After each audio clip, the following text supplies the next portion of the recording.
चिराग पासवान भारत सरकार में मंत्री बनने के बाद चिराग पासवान की जिम्मेवारियां पूरी तरीके से बढ़ती हुई नजर आ रही साथियों। चिराग पासवान लगातार अपने मंत्रालय की कार्यों में व्यस्त रह रहे हैं। इसीलिए चिराग पासवान बिहार में कम समय दे रहे हैं साथियों।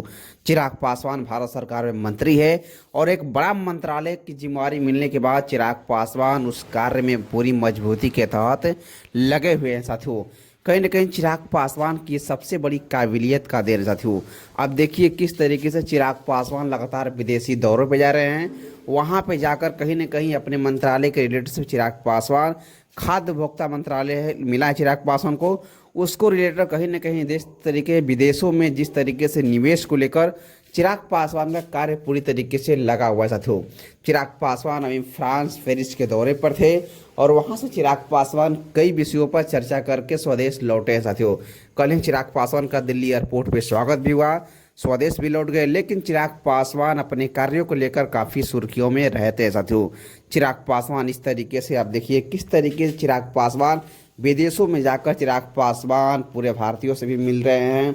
पूरे तरीके से चिराग पासवान अपने मंत्रालय के रिलेटेड कई कार्यों को लेकर चिराग पासवान उस कार्य में लगे हुए हैं। लेकिन चिराग पासवान को जो जिम्मेवारी मिली हुई है, खास करके चिराग पासवान उस जिम्मेवारी को पूरी तरीके से निभा रहे हैं साथियों। चिराग पासवान पहले ही बयान दिए थे कि कोई भी मंत्रालय छोटा नहीं होता है, उस कार्य को संभालना सबसे बड़ी जिम्मेदारी होती है। कहीं ना कहीं चिराग पासवान पूरी तरीके से उस कार्य में लगे हुए हैं। और चिराग पासवान की ये तस्वीर सबसे ज़्यादा वायरल हुई थी जो एफिल टावर के बगल की थी साथियों।